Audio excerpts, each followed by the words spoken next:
I had stomach cancer, also known as gastric cancer. My patient is Jacob Mitchell. He is 48 years old and he used to smoke. Recently, Jacob has been experiencing some symptoms. These include discomfort and or pain in the stomach, nausea, vomiting, weight loss, difficulty swallowing, vomiting blood, blood in the stool, and feeling full or bloated after a small meal. A person with these symptoms can receive a variety of tests to diagnose him or her. First test would be a physical exam and history, which is an exam of the body to check for general signs of health, including checking for signs of disease such as lumps or anything else that seems unusual. A history of the patient's health habits and past illnesses and treatments will also be taken. The next test would be an upper endoscopy, which is a procedure to look inside the esophagus, stomach, and duodenum, which is the first part of the small intestine, to check for abnormal areas. An endoscope, which is a thin lighted tube, is passed through the mouth and down the throat into the esophagus.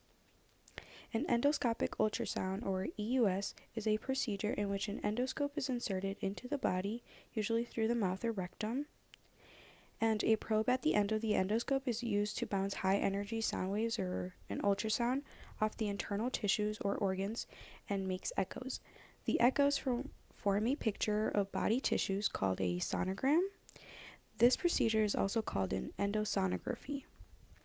The next test would be a biopsy, which is the removal of cells or tissues so that they can be viewed under a microscope to check for signs of cancer. A biopsy of the stomach is usually done during the endoscopy. A barium swallow would be a next test, and it's a series of x-rays of the esophagus and stomach. The patient drinks a liquid that contains barium, or a silver-white metallic compound. The liquid coats the esophagus and the stomach, and then the x-rays are taken.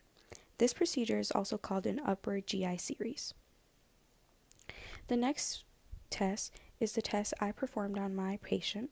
It's called a PET scan, or a positron emission tomography scan, and it's a procedure to find a malignant tumor cells in the body. A small amount of radioactive glucose or sugar is injected into the vein. The PET scanner rotates around the body and makes a picture of where glucose is being used in the body. Malignant tumor cells show up brighter in the picture because they are more active and take up more glucose than normal cells do. A PET scan and CT scan may be done at the same time, and then this is called a PET-CT. The following test is a CBC, and that may also be performed, and it's a procedure in which a sample of blood is drawn and checked for the following, which is red blood cells, white blood cells, platelets, hemoglobin. The portion of the sample is made up of red blood cells. And then finally, a stool sample is used to detect cancer. Based on these tests, I diagnosed my patient with gastric cancer.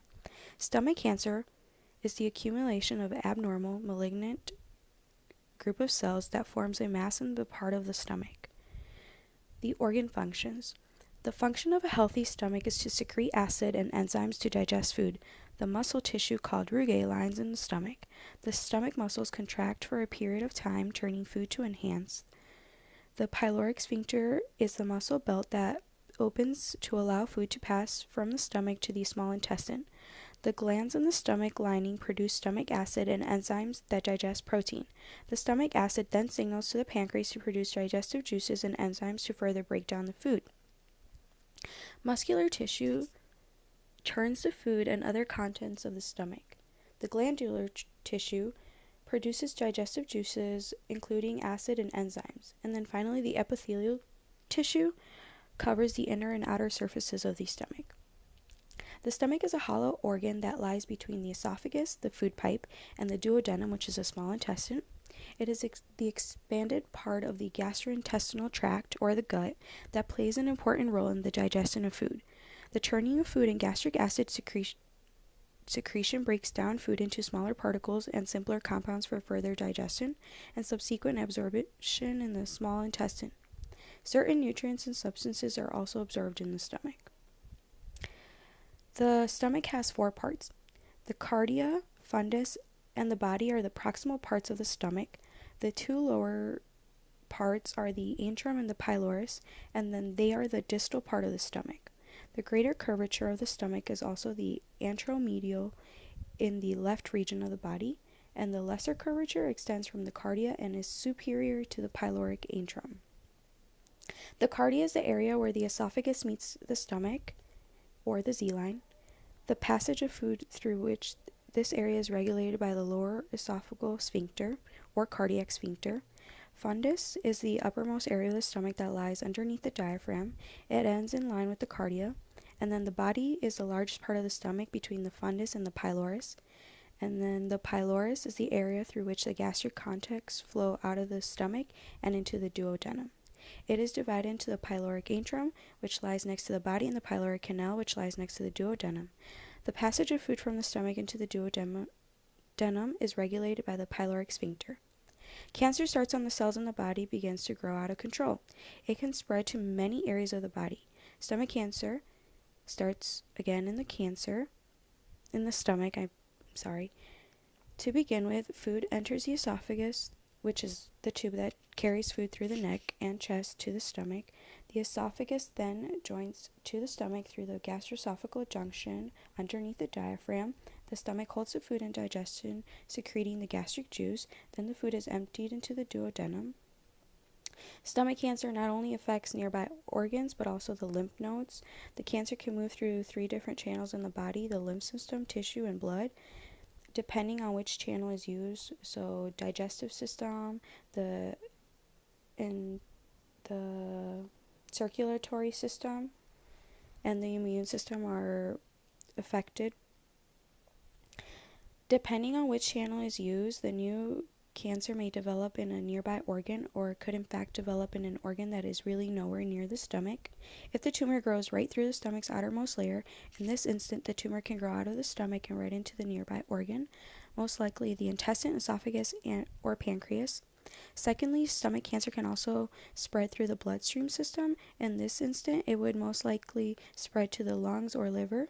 Lastly, cancer cells have the potential to travel through the lymphatic system, and then this means that the cancer lands in the lymph nodes, and it could transfer anywhere. When stomach cancer spreads from its original location, the new tumor is really the same kind of cluster of cells that was the first tumor, and then this means that the original tumor began in the stomach but later infected, let's say, the liver, and developed a tumor inside the liver. That tumor would still be compromised of stomach cancer cells. Cancer patients can pick through a series of treatments. It is easier when the cancer is not advanced. The first treatment would be a subtotal or partial gastrectomy, and then this is the part of the stomach that contains cancer. Nearby lymph nodes and parts of other tissues and organs near the tumor are surgically removed. The spleen may also be removed. The next would be the total gastrectomy, which is the entire stomach, and the nearby lymph nodes and parts of the esophagus, small intestine, and other tissues near the tumor are removed. The spleen may also be removed. The small intestine and esophagus are reconnected so that the patient can continue to eat and to swallow. For either of these 2 surgeries, lymph node removal is an important part of the surgery and can contribute to overall success of the operation. If the cancer cannot be completely removed by the surgeries, the following procedures may be used. The first one would be the endoluminal stent placement, and it's a procedure in which a thin expandable tube is placed from the esophagus to the stomach or from the stomach to the small intestine. The stent helps keep the passageway clear so that the patient can eat and swallow again. The next would be the endoluminal laser therapy, and it's a procedure in which the laser is used to remove any cancerous tissues or tumors. The next one would be the gastrojejunostomy, and it's a type of surgery to remove the part of the cancerous part of the stomach that is blocking the entrance to the small intestine. If all or part of your stomach is removed during surgery, the surgeon will create a new way for you to eat, swallow, or digest food. This may require changes in your eating habits or eating smaller portions and avoiding sugar. The next tests are used, which is chemotherapy. And then chemotherapy is a cancer treatment that uses drugs to stop the growth of cancer cells, either by killing the cells or by stopping them from dividing or replicating. The way that chemotherapy is given depends on the type and stage that the cancer is being treated. The next would be radiation therapy. Radiation therapy uses high energy X-rays and other types of radiation to kill the cancer cells. For my patient, I am choosing gastrectomy and chemotherapy/radiation to prevent the cancer from coming back. This brings me to my next point in treatment. If rejection does occur, it is called recurrent gastric cancer, and it's the cancer that has come back after it has been treated. The cancer may come back in the stomach and or other parts of the body, such as the liver or lymph nodes, and for this patient, the patient can get chemotherapy and radiation again.